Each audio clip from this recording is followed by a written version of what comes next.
Welcome to Paper Cuts and Plot Twists, where the paper is dangerous and the plots are twisted. Paper cuts, what's the risk? Just another day in the life, just another plot twist. But is it a tragedy, a comedy, romantasy, just another fantasy? It's paper cuts and plot twists. The rest we will wait and see.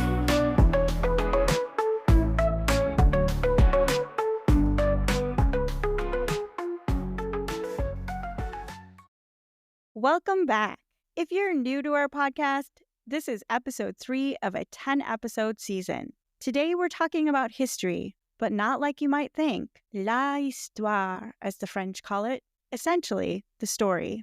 If you've listened to the first episodes, you may realize things aren't always as they seem. Here we risk the paper cuts, and I do love throwing in a good plot twist. For instance, in episode 1, we risked the Inferno, the whodunit of Hamlet, the moral balancing of Mansfield Park, and sunning ourselves in the angsty musings of Twilight Eclipse. Episode 2, Is It a Fantasy?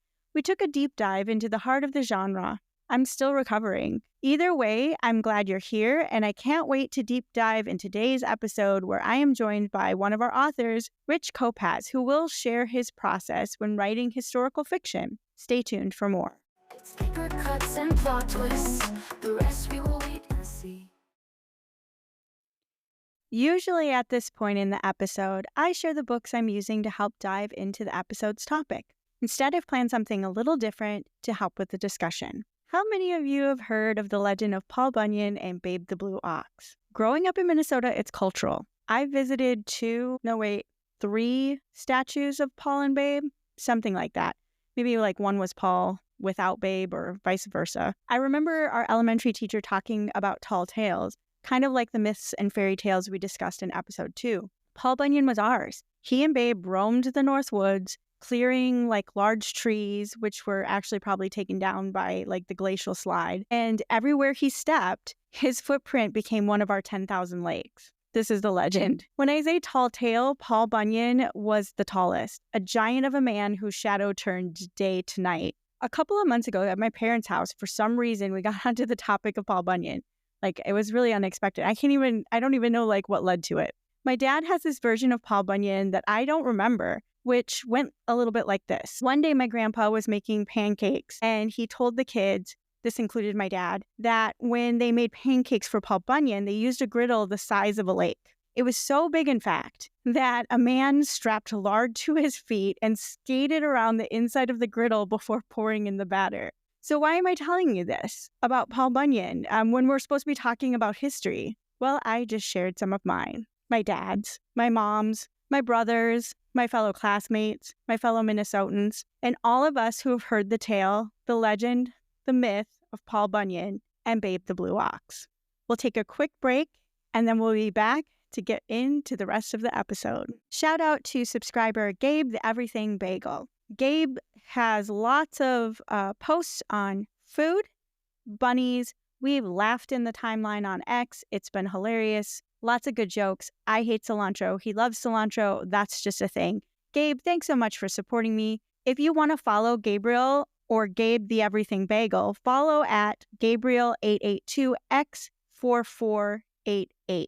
One of the posts that he posted, I think it was like 22 hours ago, so that would be the 11th. Dinner was served, had to whip it fast, so I used pastaroni noodles, but the fish, chicken, asparagus, and broccoli came out fire. Ziggy with the I'm gonna smash this and get more face, laughing emoji. So yeah, if you want to check out Gabe, go to X and go to Gabriel at 882X4488. Thank you, Gabe Everything Bagel, for subscribing and supporting us at the press.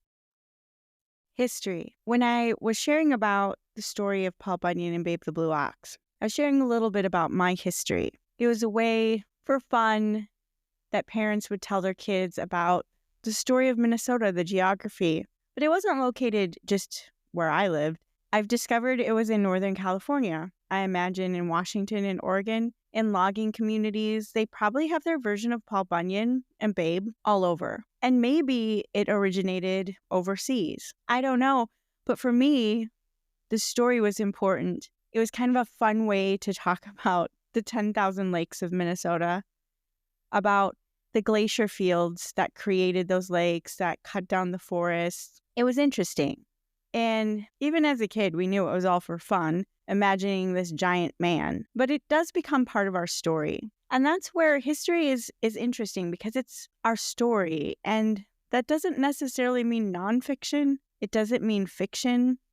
There can be myth and legend in it, but it becomes part of a context. It becomes something that's passed from generation to generation. And through the scope of time, we may lose touch with aspects of our own history.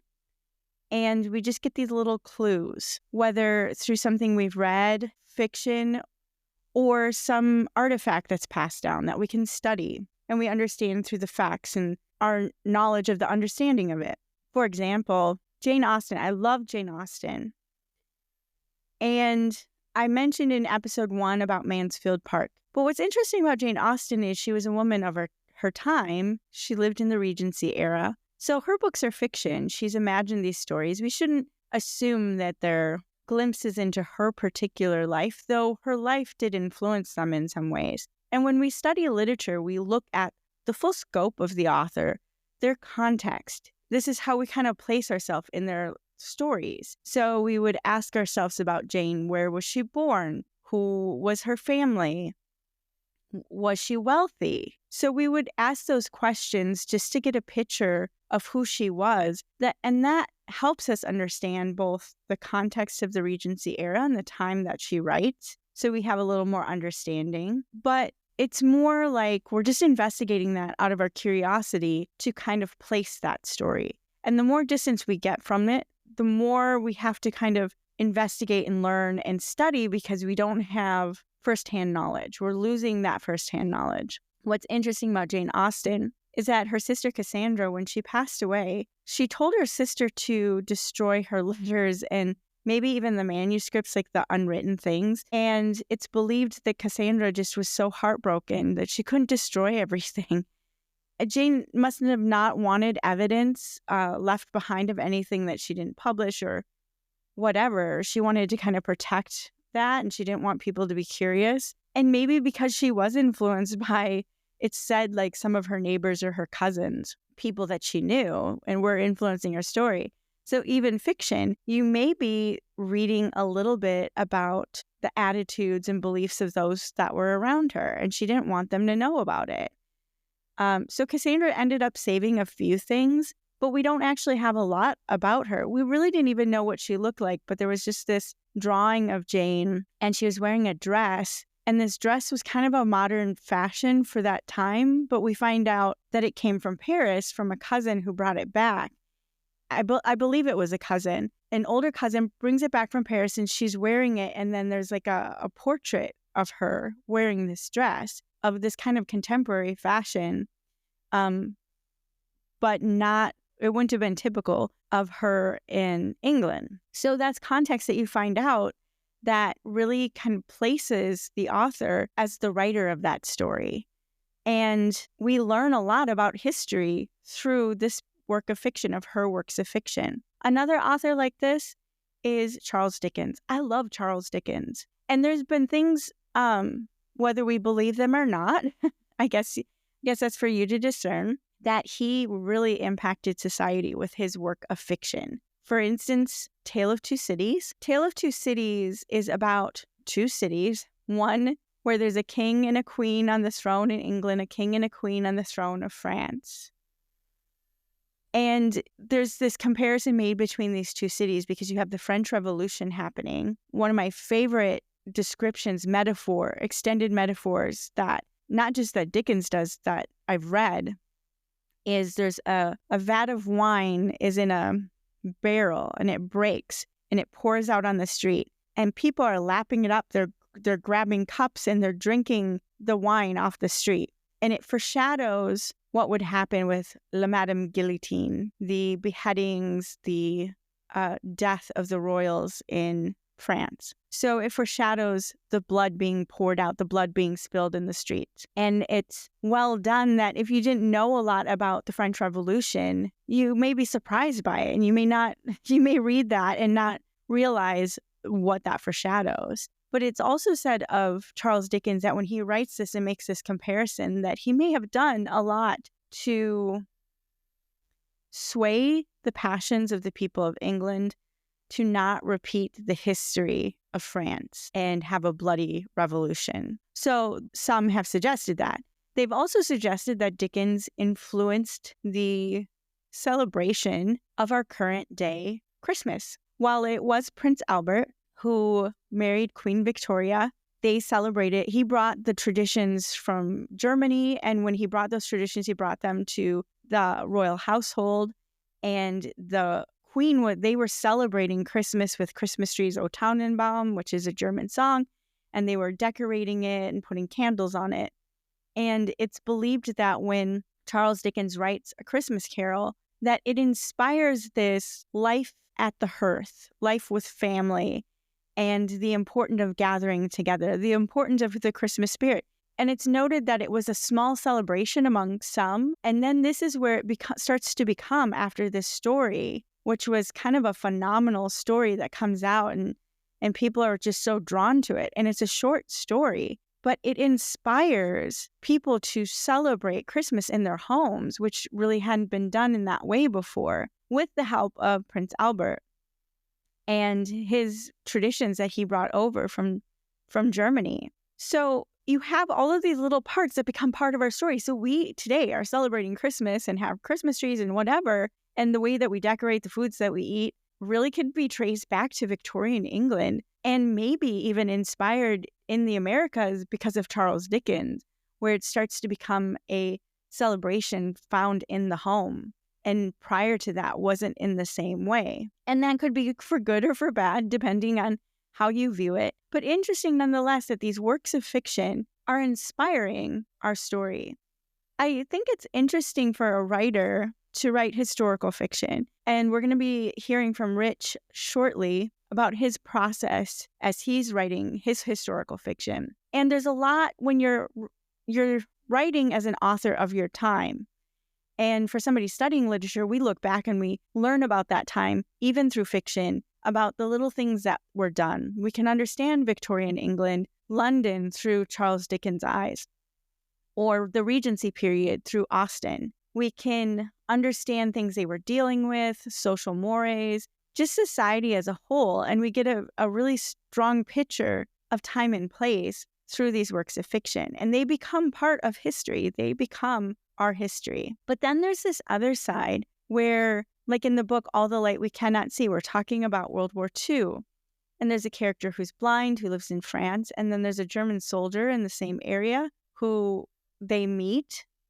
And this story is written from today about a time many years before. So more research needs to be done to understand that time and place, to understand German culture, what would a German soldier's life be like at that time, specific historical incidents to make it realistic through the telling of the story, what it's like to be blind. I had a friend who I would pick up his daughters at school, and sometimes I would drive him to church. He would do a prayer meeting, and it was on Wednesday nights. And it was amazing to me, like how he informed what his life was like being someone who was blind, and what he would understand through other senses, his reading of Braille, his ability at times to see light, but not really. It's almost like he got shadows of people, and the way he would understand the sound of traffic as he's walking down the street, or just different day-to-day things, like going into a room, he doesn't have to turn on the light, so he wouldn't. But if somebody else was there, they'd need the light, but he wouldn't think to turn on the light. How he'd make his meals, and the way that he would go about it without having the information of eyesight. So when you're writing a story like All the Light We Cannot See, and you have a character who has this blindness, you need to understand it in a way that is authentic and real. Because if my friend were to read this story, he'd understand it in a very specific way. And although, you can't match two experiences to be exactly the same. There are going to be things that he would think of or not think of based on this. And when he's reading this story or listening to it, he's going to pick those things up as somebody who's experienced this. So even from that point, that becomes a historical reference that needs to be researched. On top of that, you have to have the impact of World War II. Then you have the streets and location in France, what that would have looked like in that time in particular. So there's all these layers for a writer that we, from this place in time, write about another place in time. There's a lot more we have to inform ourselves with. And sometimes we have a lot of knowledge about it, and sometimes we have very limited knowledge about that. And it takes a little bit more imagination. And I know that people can be often critical of you. Like I've seen movies and they're like, they didn't get that right. And yeah, I get it. It's hard to get all of that right, especially when you didn't live there. But what happens, and I think this is kind of the beautiful side of it, even though the critique sometimes is harsh, is that you start to learn those stories and, well, why isn't that correct? Like I'm thinking of Pearl Harbor, the movie, and I think the critique was about, well, women wouldn't have had nylon stockings that they could pull and they would stay up.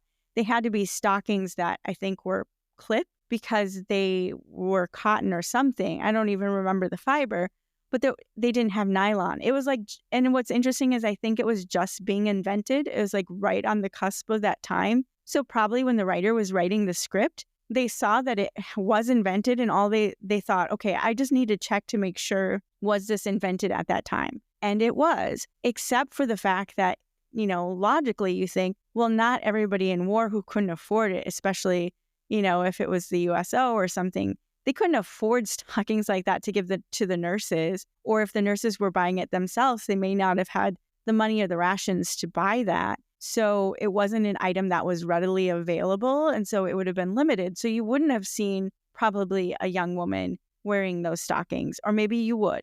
So, it's some of that stuff's up for debate.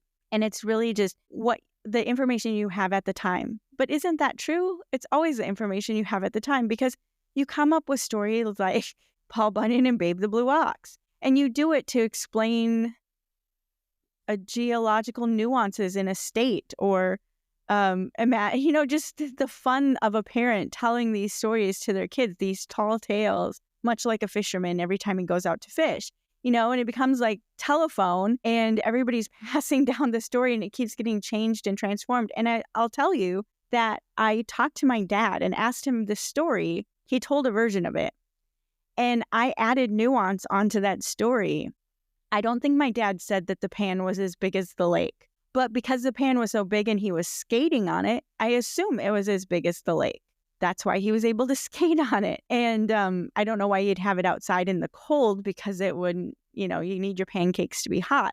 But regardless, in my mind, that's where I went. So even though my dad didn't say it, I make the assumption. And also what happens when we pass down story year after year, generation after generation, is we add nuance, we add detail. Our mind switches on and says, oh yeah, well, if this happened, then this makes sense. And so then you add your part to the story. So then we get this, not just the beginning of the story, but we get where the story ends with us or begins with us, and we pass it on to the next generation. So I find this to be really like a fascinating topic. I think its history is an important one because it's fiction, nonfiction regardless. There's so much that we have we're living in a time where we can look back at thousands of years and learn and study about our ancestors, people from long time ago. And we're getting both far away from understanding the furthest point of history to having the full scope of that history, to now just trying to understand ourselves. And I love that let me say it this way. It's important to note that we as human beings are storytellers. We've been storytellers from the beginning. We have passed down before we ever wrote anything down, we were still telling the story. Homer's Iliad and Odyssey, they were told at the fireside. Homer is attributed with the Iliad and the Odyssey, but Homer was one of many who may have told that story, and it was told to him at some point, and it continued to get passed down after Homer. And then, what is it, like 800 years later, they write it down? So you see the stories are shared and constantly shared and memorized. And it was like important to get it right. It was really important for people who came after Homer to get Homer's version of it right. The rosy-fingered dawn, which always stands out in my mind. And I think they kept it because that must have been how Homer himself, a blind poet, told that story. And so when they write it down and put it into a book that can be read generations later, and thankfully they did, we have the rosy-fingered dawn preserved, and we can understand the context of that time in that place. So with that, I want to introduce Rich Kopacz, who is an author that actually just today, on March 13th, 2025, Thursday, is releasing his first book, Daughter of God, the Orphan, which is about the story of Esther, of Hadassah, actually. It starts with before she becomes Esther and tells the story of Hadassah's journey when she meets Mordecai. And Rich imagines this world of Persia and Vashti and Haman and the immortals. It kind of, and I'm trying to think, like the 300? There's a movie about the battle between the immortals, and I'm blanking on who's on the other side of this, the Greeks, but like, what was her name? Okay, if you know, then you're ahead of me at this, and by the time that I'm done, I will look it back up because I'm forgetting it. I actually wrote a paper on it in history class, nonetheless. So yeah, you'll be there before I will. Anyways, my point is that you have this context where we actually, in the story of Esther, we don't have a lot of information about her and that life. It's a brief book in the Bible, but there's research to be done. And so Rich is going to share a little bit about his process in writing not just this story, but how he goes about writing his story. And I think it's a really important one that many authors go through when they're thinking and considering, even if your book isn't historically based, you may research and try to understand things outside of yourself that you didn't know, just so that you can inform your story to make it more authentic and more relatable in its context and its time and place. Even when your story is fantasy, as we've discovered, C.S. Lewis, Tolkien, their experiences informed their story. Both veterans of World War I. Lewis, when he passed away, it's believed he died of shrapnel in his neck.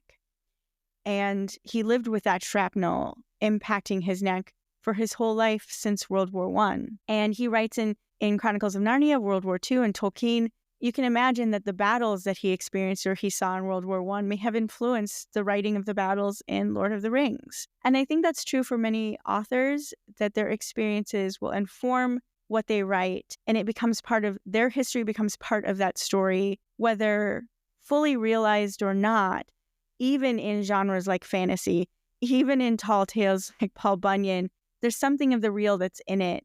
And because humans are storytellers, it's our story. It's our history. And I think that's a beautiful thing. So here's Rich Kopacz. He's going to be sharing his version of why he wrote this historical fiction, or not even why, but like his process. I think you'll be really fascinated with that.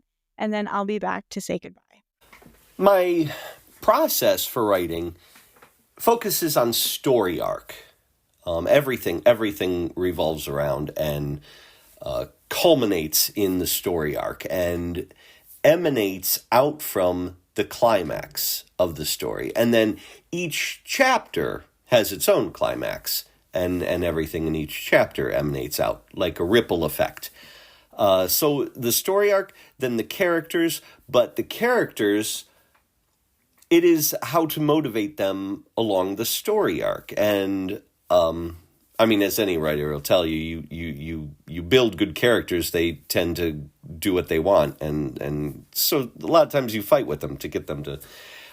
So I use the environment. And now the environment is a medium upon which I motivate the characters along the story arc. And herein is where, dealing with a story that takes place 5 centuries BC, we now have an added layer of challenge. Because a lot of times I'll come up with characters and now they have to light a candle, and I'll be like, well, where do they get a candle? Where do they get fire? They pull it out of their saddlebags. Do they even have saddles? I have a character looking into a mirror, but they don't have glass back then. What do they make mirrors out of? So there is an added challenge, but I don't look at that ahead of time.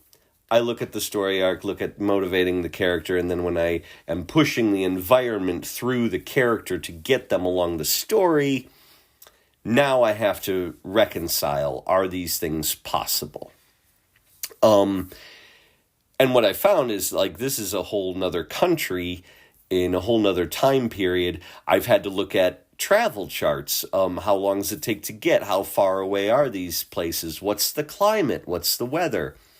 And of course, as you go through these things in ancient history, you tend to find all sorts of other interesting things tangentially, and those are really fun to start delving into. They certainly spur the imagination.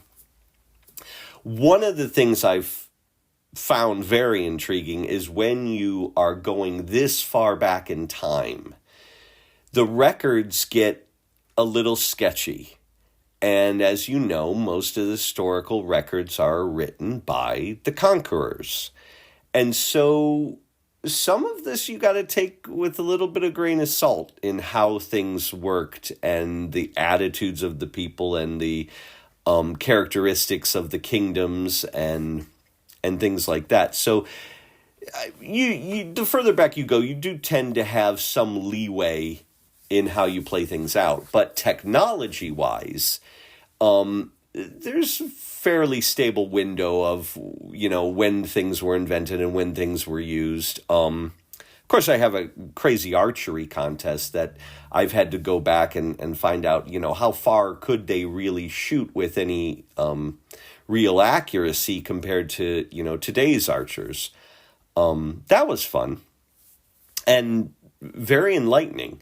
And of course, the people back then didn't have all the distractions that we have now. So they are surprisingly skilled in a lot of things. And that has been a lot of fun to write with. So, hope that helps. Thank you to Rich for sharing his take on writing historical fiction and what his process is. If you would like to purchase his book that comes out today, again, that's Daughter of God, The Orphan, Rich Kopacz, and his last name is spelled Kopacz. You can look for that on Amazon. It will be released in both Kindle and hardcover. So thank you, Rich, for that. Thank you to our listeners who have tuned in again. This is episode 3. So excited that we've already done 3 episodes. And I love hearing back the feedback on all of the episodes. And the last episode on fantasy, it's still blowing my mind. It was it kind of opened up a whole door of thinking, even for me, as I was processing and creating that episode.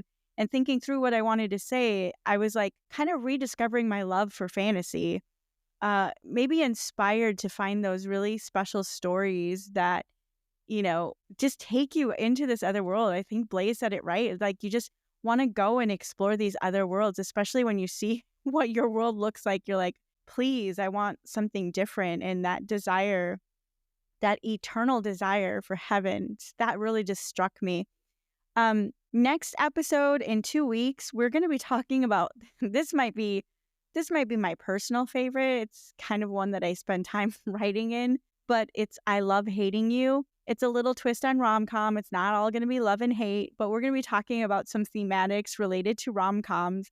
And I, in particular, really like writing them. And I love that emotional dynamic. So we're going to talk more about that. And I really do hope you like it. I hope you like listening to the episode so far. Thank you for joining us, and come back in 2 weeks where we have episode 4, I Love Hating You. What's the risk? Just another day in the life, just another plot twist. But is it a tragedy, a comedy, romantasy, just another fantasy? It's paper cuts and plot twists. The rest run away